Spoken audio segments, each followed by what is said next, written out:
Did you make, if anything, him getting that pin that said Franklin D. Roosevelt High School on it?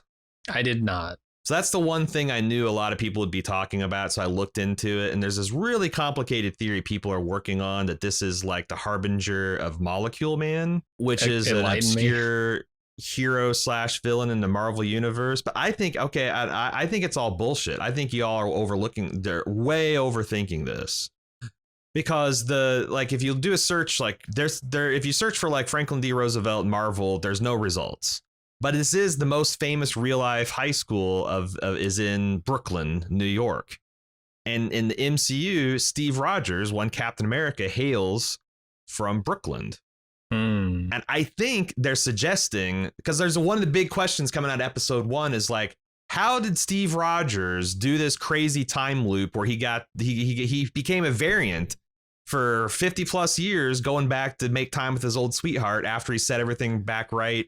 Like, how the hell did he get away with that, with the TVA breathing down everyone's neck? And I think this is to suggest that Steve inked a deal with the TVA to get some kind of exception because of his service to the sacred timeline. That he's the other agent she's talking about? Yeah.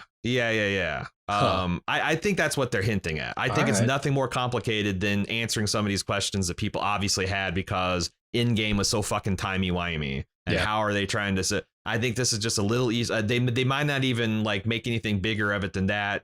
But like, I think all this people trying to suggest that this is going to be some new MCU villain and stuff, I think that's way off base. It's just a Captain America nod. That's I mean, I think people are like right to be looking for the next characters that Marvel's going to introduce. 100%. Because they killed a lot of them, right?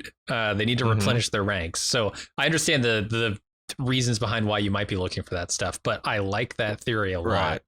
Especially since Franklin D. Roosevelt, if you know anything about him, you know that secretly he was a very puny physically, had a condition where he could stand only with difficulty, was in a wheelchair. The press kind of hid it. His alter ego was, President, Delano Roosevelt, who strode the globe as this giant and made these deals, won World War II, et cetera, et cetera. I think there's like some nice synthesis between Steve Rogers, who famously puny, not physically impressive, but became a giant because of superstar. I think there's some like neat synergy there with Franklin Roosevelt and Steve Rogers as well. But I could be wrong. Could be the harbinger of Molecule Man, and everybody can point and laugh at me. We'll see. Yeah.